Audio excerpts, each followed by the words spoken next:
আজকে আমার আলোচনার বিষয় মেয়েদের বীর্যপাত হলে কিভাবে বুঝবো।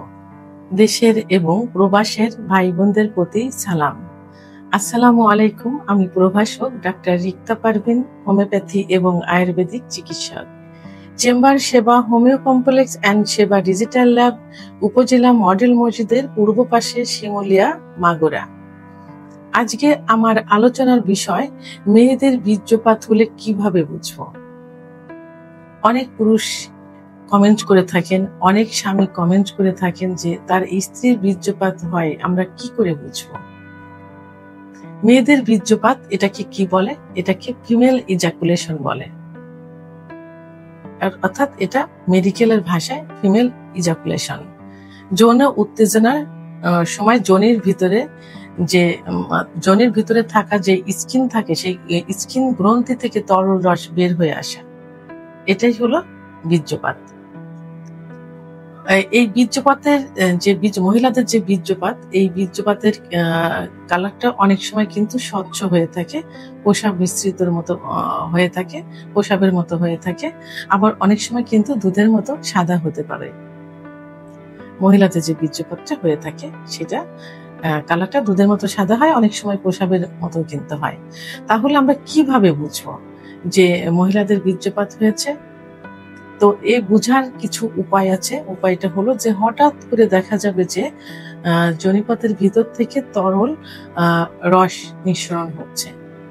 এই রসটা অনেকটা দেখা যায় যে দুধের মতো সাদা, ঘন যে দুধ থাকে দুধের মতো সাদা। আবার অনেকটা দেখা যায় যে প্রসাবের মতো স্বচ্ছ। অনেক সময় ছিটকে যেয়ে কিন্তু এটা পড়ে, অর্থাৎ প্রসাব যেভাবে হয় এভাবে ছিটকে যেও কিন্তু অনেক সময় পড়তে পারে। এবং পরিমাণে কমও হতে পারে, বেশিও হতে পারে। গন্ধ এবং রং এর গন্ধ কিন্তু সেভাবে থাকে না, অর্থাৎ প্রসাবের মতো ঝাঁঝালো কোনো গন্ধ থাকে না। এর কালারটা দুধের মতো বা স্বচ্ছ, দুধের মতো হয়, আবার অনেক সময় স্বচ্ছ হয়।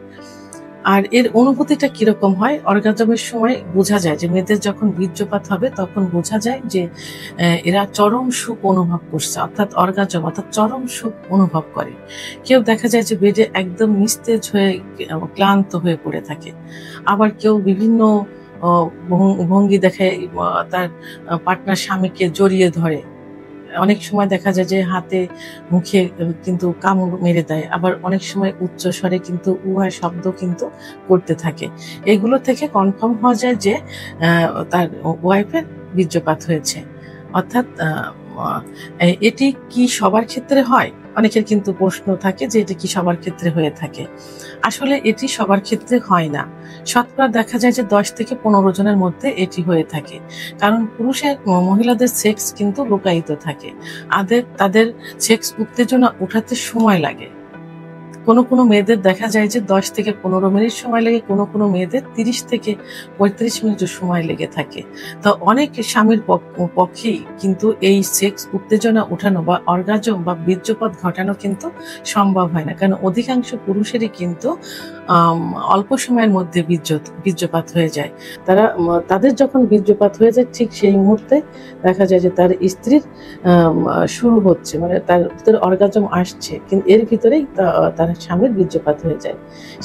এই ক্ষেত্রে দেখা যায় যে সব মহিলাদের বীর্যপাত হয় না।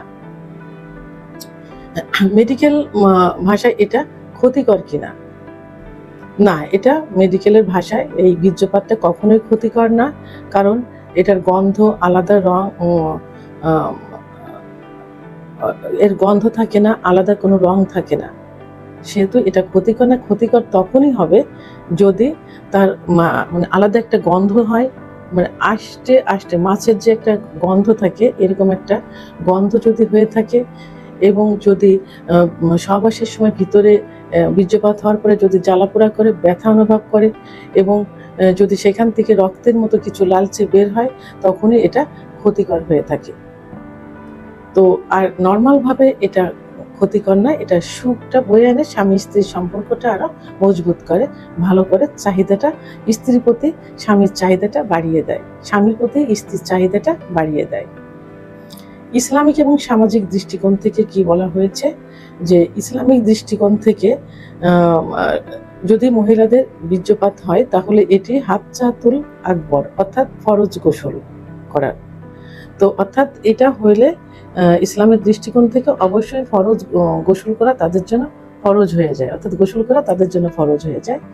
আর সামাজিক দৃষ্টিকোণ থেকে যে স্বামী স্ত্রী সহবাস করার পর যদি তারা গোসল না করে তাহলে অনেকে কিন্তু তাদেরকে একটু না অনেকটাই খারাপ দৃষ্টিতে দেখেন, কারণ তারা অনেক কিছু সকালে ঘুম থেকে উঠে যে নাপাক মনে হয়, নাপাক মনে করে, নাপাকি সেটা হয়, তারা নামাজ পড়তে পারবে না, রোজা রাখতে পারবে না, প্লাস দেখা যায় যে ঘরের কিছু জিনিসপত্রে হাত দেওয়া যায় না, অর্থাৎ শুভ কোনো কাজ কিন্তু তারা করতে পারে না সামাজিক দৃষ্টিকোণ থেকে।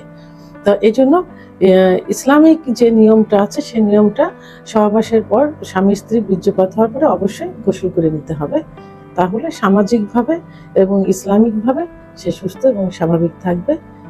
তো এখন সর্বশেষ একটা কথাই বলবো, যে মেয়েদেরও কিন্তু বীর্যপাত হয়, এটা অনেকে বুঝতে চায় না, বুঝতে পারে না, এবং এটাই কিন্তু চরম সুখ কিন্তু। আর এই সুখটা সব পুরুষে দিতে পারে না, কিছু কিছু পুরুষ এই সুখটা দিতে পারে যারা দীর্ঘ সময় সহবাসে লিপ্ত থাকতে পারে।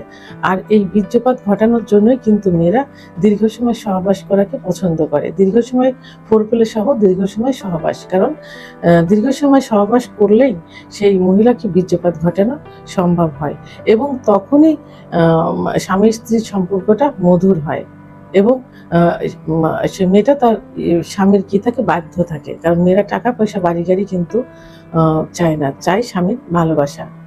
ভিডিওটি সম্পর্কে যদি কোনো মতামত থেকে থাকে অবশ্যই কমেন্টের মাধ্যমে জানাবেন, আর ভিডিওটি ভালো লাগলে লাইক, কমেন্ট, সাবস্ক্রাইব করে আমার সঙ্গে থাকুন। আল্লাহ হাফেজ।